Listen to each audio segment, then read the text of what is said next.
자카르타 연합의 아름다운 아침입니다. 다 함께 사도신경으로 신앙 고백하겠습니다. 전능하사 천지를 만드신 하나님 아버지를 내가 믿사오며 그 외아들 우리 주 예수 그리스도를 믿사오니 이는 성령으로 잉태하사 동정녀 마리아에게 나시고 본디오 빌라도에게 고난을 받으사 십자가에 못 박혀 죽으시고 장사한 지 사흘 만에 죽은 자 가운데서 다시 살아나시며 하늘에 오르사 전능하신 하나님 우편에 앉아 계시다가 저리로서 산자와 죽은 자를 심판하러 오시리라. 성령을 믿사오며 거룩한 공회와 성도가 서로 교통하는 것과 죄를 사하여 주시는 것과 몸이 다시 사는 것과 영원히 사는 것을 믿사옵나이다. 아멘. 그들이 갈릴리 맞은편 거라사인의 땅에 이르러 예수께서 육지에 내리시며 그 도시 사람으로서 귀신 들린 자 하나가 예수를 만나니 그 사람은 오래 옷을 입지 아니하며 집에 거하지도 아니하고 무덤 사이에 거하는 자라. 예수를 보고 부르짖으며 그 앞에 엎드려 큰 소리로 불러 지극히 높으신 하나님의 아들 당신이 나와 무슨 상관이 당신께 있나이까? 구하노니 나를 괴롭게 하지 마옵소서. 이는 예수께서 이미 더러운 귀신을 명하사 그 사람에게서 나오라 하셨음이라. 귀신이 가끔 그 사람을 붙잡음으로 그를 쇠사슬과 고랑에 매어 지켰으되 그 맨 것을 끊고 귀신에게 몰려 광야로 나갔더라. 내 이름이 무엇이냐? 군대라. 이는 많은 귀신이 들렸습니다. 무적행으로 들어가라 하지 마시기를 강구하더니 마침 그곳에 많은 돼지떼가 산에서 먹고 있는지라. 귀신들이 그 돼지에게로 들어가게 허락하심을 강구하니 이에 허락하신.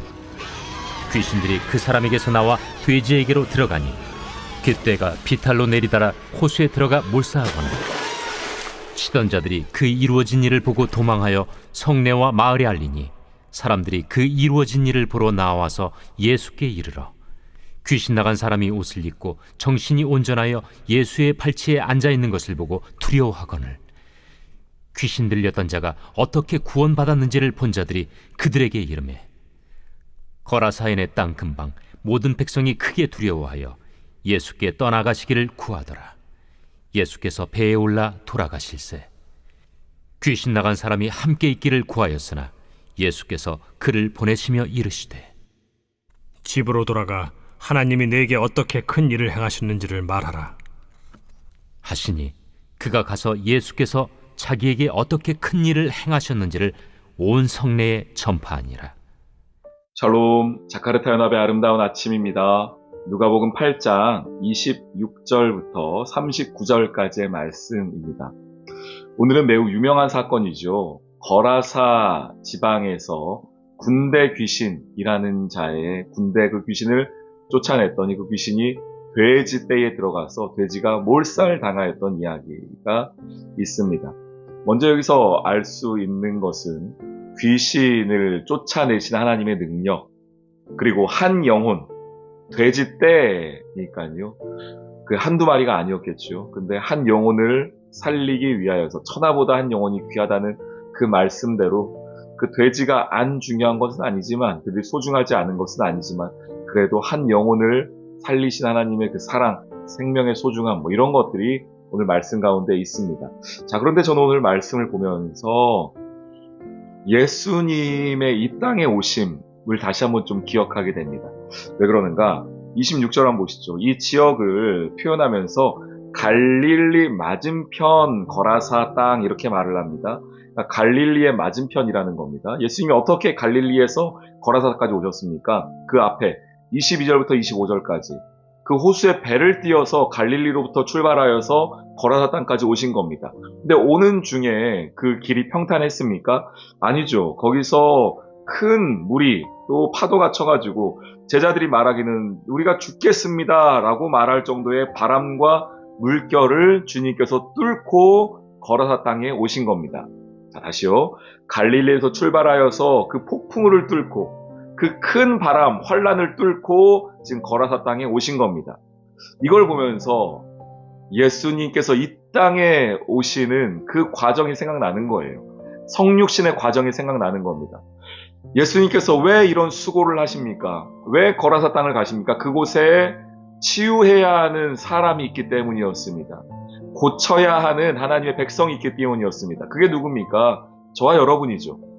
하늘나라의 모든 영광을 버리고 성육신하셔서 마치 오늘 예수님이 그 호수의 배를 띄어서 그 거친 파도를 뚫고 바람을 뚫고 풍랑을 뚫고 거라사 땅에 도착하시는 것이 성육신하신 예수님의 모습과 같아 보입니다. 왜 그렇게 오셨습니까? 그 한 영혼 살리시려고요. 그 한 영혼 귀하게 여기셔서 예수님 오신 것입니다. 이 사람 상태가 어떻길래요? 귀신 들린 사람인데 오래 옷도 입지 않고 집에 거하지도 않고 무덤 사이에 거하는 사람, 이렇게 표현할 수 있을까요? 살아있으나 죽은 것 같은 인생. 이게 성경에서 말하는 우리의 인생 아닙니까? 우리가 이렇게 겉으로 살아있는 것 같지만 하나님이 없는 인생은, 그래서 하나님과 멀어져 있는 인생은 겉으로는 살아있을지 모르지만 죽음을 향해 달려가고 있기에 죽은 인생이고, 그리고 우리의 영혼은 이미 죽은 인생이라고 성경은 이야기하지 않습니까? 살아있으나 죽은 것 같은 인생이에요. 오늘 이 귀신 들린 자가 그렇습니다.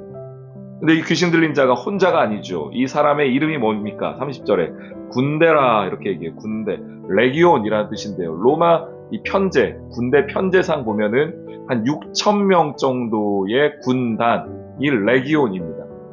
군대 이 귀신이 얼마나 많은지, 많은 귀신이 그 안에 들어있든지 이 6,000명이나 6,000이나 되는 군대 귀신이 그 가운데 있는 겁니다. 그런데 예수님은 홀로 오시죠. 혼자. 그 상황을 홀로 감당하십니다. 구원의 여정을 홀로 감당하세요. 오늘 말씀 보면서 하나 깨닫습니다. 예수님이 우리를 만나러 오신 것이 얼마나 귀한 일인가. 그 은혜가 얼마나 놀라운가. 나를 찾아오신 예수님이 얼마나 감사한가. 다시 한번 깨닫게 되고 기억하게 됩니다. 그럼 우리는 어떻게 해야 될까요? 우리도 다른 누군가를 찾아가야 되지 않겠습니까? 우리는 어디로 찾아가야 되겠습니까? 오늘 27절 말씀에 예수께서 육지에 내리심에 그 도시 사람이라는 표현, 전 참 좋더라고요. 도시 사람. 왜 그렇죠? 우리가 가야 될 곳이 어딘지를 말해주기 때문입니다. 예수님은 성육신하셔서 이 땅에 오셨다고 한다면 저와 여러분은 살아가고 있는 지금 이 도시에서 그 사람들을 찾아 나서야 하는 겁니다. 이 도시가 어떻길래요? 생명이 없고 은혜가 없고 기쁨이 없는 이 도시에 있는 그 사람들을 우리가 예수님처럼 그리하셨던 것처럼 우리도 찾아가는 것이죠. 우리가 먼저 은혜 받았음을 기억하십시오. 죽었으나 살았으나 죽은 것 같은 나를 주님께서 살려주셨음을 기억하십시오. 그리고 주님이 우리 지금 보내시는 겁니다. 어디로요? 도시 사람들에게 보내시는 거예요. 도시 사람, 이 자카르타의 도시 사람, 서울의 그 도시 사람, 한국의 그 도시 사람, 인도네시아의 도시 사람, 그들에게 보내어서 우리가 겪었던 그 일을 외치라고 말하는 겁니다. 36절, 귀신 들렸던 자가 어떻게 구원받았는지를 본 자들이 그들에게 이름에 그 본 사람들이 증인되어서 선포하는 것이죠. 하나님의 일을, 하나님의 역사를 말입니다. 오늘 하루 하나님의 은혜를 다시 한번 기억하며 감사하는 하루 되길 소망합니다. 그리고 내가 가야 할 그 도시로 가서 우리가 본 것, 우리가 느낀 것, 우리가 경험한 것을 힘있게 외칠 수 있는 오늘 이 하루 되시기를 주님의 이름으로 축원합니다. 아멘. 오늘의 기도. 하나님 아버지, 우리에게 생명과 회복을 주시기 위해 거친 바람이 불던 호수를 지나 이 땅에 오신 예수님을 기억합니다. 주님이 아니었다면 살아있으나 죽은 것과 같은 인생이었을 텐데 주님께서 구원의 은혜를 주셨습니다. 감사합니다. 그렇게 받은 은혜의 삶이오니 나도 나아가 내가 경험한 바를, 내가 들은 바를 사람들에게 전달하는 전도자로 살아가게 해주세요. 예수님의 이름으로 기도합니다. 아멘.